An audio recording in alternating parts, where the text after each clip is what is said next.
kita tafsir, ada beberapa rincian ya, ada beberapa rincian membacanya, hukum membacanya setiap awal surat itu adalah sunnah kecuali surat Taubah, itu yang pertama. Surat Taubah itu hukumnya haram membacanya, akan tetapi bila dibaca di tengah-tengah hukumnya makruh, itu menurut Ibnu Hajar. Wa tukrahu fi awaliyah, dan dimakruhkan di awalnya. Ada yang mengatakan membacanya itu makruh, di awal surat Taubah itu makruh, akan tetapi sunnah di tengah-tengahnya menurut Imam Romli. Wa tundabul basmalah, kemudian ada satu pendapat basmalah itu disunatkan setiap di tengah-tengah surat kecuali surat Taubah, sebagaimana penjelasan yang di atas ya. Hukum basmalah itu hukum khilafiyah ya, hukum ikhtilaf. Kita belajar, kita membincang basmalah berarti di sana banyak ikhtilafnya. Akan tetapi kenapa kok basmalah itu diharamkan di awal surat Taubah, walaupun menurut siapa tadi, menurut Imam Romli hukumnya makruh, karena memang itu menyangkut pada masalah, terkait masalah asbabun nuzulnya ya. Dari surat At-Taubah, dari berbagai sumber, dari yang saya ketahui ya, belajar asbabun nuzulnya itu, yang saya ketahui dari asbabun nuzulnya itu termasuk surat At-Taubah yang surat panas ya, surat yang turun ketika peperangan.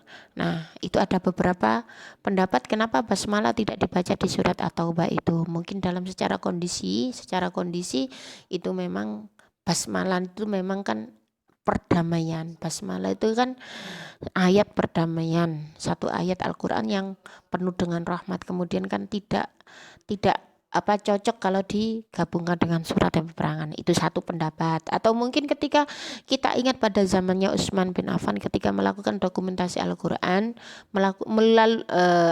melalui proses penulisan Al-Quran, ada dua sahabat, ada dua kubu ya. Satu sahabat mengatakan At-Taubah merupakan serangkaian surat dengan Al-Anfal. Jadi Al-Anfal dengan At-Taubah itu merupakan satu surat, bukan dua surat. Tapi ada satu pendapat yang mengatakan itu adalah dua surat. Maka disitulah sahabat Utsman bin Affan bersikap moderat menerima dua pendapat tersebut, sehingga basmalah itulah tidak dituliskan di awal surat At-Taubah, menghargai pendapat sahabat yang mengatakan At-Taubah itu adalah satu surah dengan Al-Anfal. Kemudian menerima pendapat yang lain menerima bahwasanya itu adalah dua surah karena ada nama sendiri-sendiri. Wa khamsa wa khamsina harfan tamyiz ya. Ada 155 huruf. Hurufnya Al-Fatihah itu ada 155 huruf di qiraati Maliki. Artinya Maliki dibaca pendek, bukan Maliki Yaumiddin tapi Maliki Yaumiddin. Maka 155 huruf. Akan tetapi kalau kita membaca Maliki au mi'ati wasitta wa khamsin ya harfan, itu biqiraati Maliki, dengan membaca Maliki. Bedanya satu huruf nggih. Jadi huruf Fatihah itu ada 155 atau 156. Wa adadul hurufi allati laisat fil Fatihah sab'ah majmu'atun fi qauli ba'dihim sab'u hurufin kharajat an Fatihah jahqazin syadfin atat mutabi'atan. Nah, ini kemudian teman-teman sekalian, semuanya huruf, adadul huruf, keseluruhan huruf atau semua bilangan huruf yang tidak tercantum dalam Fatihah itu hanya 7 huruf. Nah, 7 huruf itu terkumpul pada kalimat ini. Fa, jim, kha, za, shin, dha, dan fa. 7 huruf ini tidak terkandung dalam surat Fatihah, hanya 7. Selain 7 huruf hijaiyah itu, selain 7 itu masuk pada surat Fatihah semuanya. Begitu. Kemudian faedah selesai. Sekarang mas'alatun, satu masalah. Mata yaskutu wujubul Fatihah. Kapankah kewajiban Fatihah itu dihukumi gugur, atau kapankah kewajiban Fatihah itu gugur? Kemudian masalah dijawab oleh mu'alif, la tasqutul Fatihah abadan illa fi halatin wahidatin wa hiya halatul masbuk. Fatihah tersebut tidak gugur sama sekali kecuali dalam satu keadaan, satu kondisi. Kapan itu? Ketika halatul masbuk, dalam keadaan ketika menjadi makmum masbuk. Nah, ini bahasan kita yang kemarin. Wal masbuk huwa man adraka min qiyamil imam zamanan la yasa'u fi qiraatul Fatihah. Pengertian masbuk adalah man adraka min qiyamil imam. Man adraka min qiyamil imam. Orang yang telah menjumpai berdirinya imam zamanan, satu masa, sedikit masa, la yasa'u fi qiraatul Fatihah, yang mana tidak mungkin untuk membaca Fatihah. Jadi saya mengatakan kalau kemarin ada masbuk itu man adroka ya, menemui rukuknya imam, man adroka rukul imam. Kalau saya menggarisbawahi masbuk itu secara minimal, secara maksimal ya berarti ini ya, maksimal ya. Man adroka min qiyamil imam, itu sudah disebut masbuk.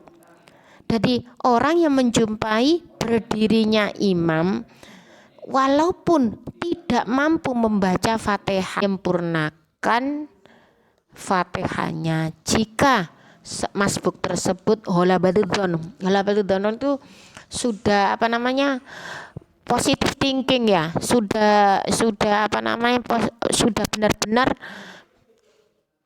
sudah menyangka bahwasanya imam itu akan memperpanjang rukuknya, gitu ya.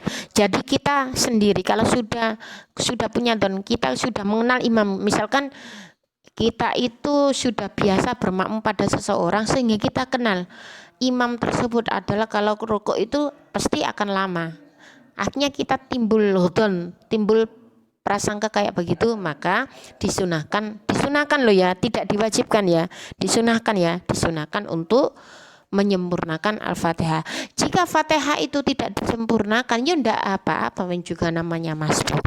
Jadi untuk mendalami tulisan ini sampai harus tidak boleh separuh-separuh ya, tidak boleh separuh-separuh, harus benar-benar. Jadi saya ulangi lagi ya. Hukumnya masbuk itu wajib untuk mempercepat bacaan Fatihah setelah takbir. Wala yusannu, dan tidak disunatkan. Benar. Dan tidak disunatkan untuk membaca Fatihah. Kemudian tidak disunatkan membaca doa iftitah, wayarka'u ba'da ruku', dan kemudian rukuk setelah imam rukuk secara langsung, sehingga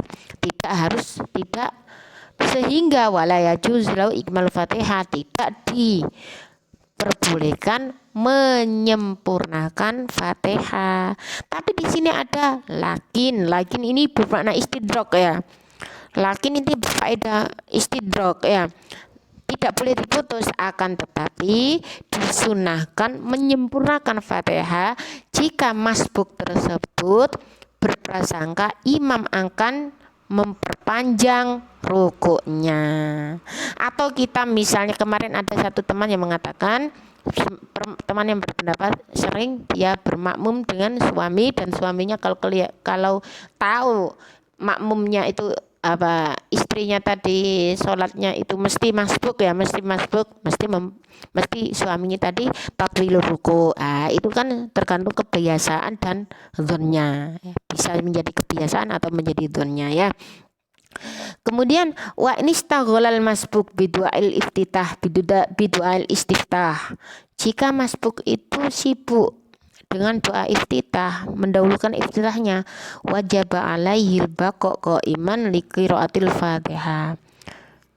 Dia pakai istiftah atau iftitah, maka dia harus tetap berdiri sampai liqiraatil Fatihah biqudri ma qara'ahu min du'ail istiftah. Dia harus tetap membaca Fatihah dengan masa perkiraan sebagaimana waktunya doa iftitah tadi dibaca. Sumayarka'u, kemudian dilanjutkan sumayarka'u, kemudian dia rukuk, masbuk tersebut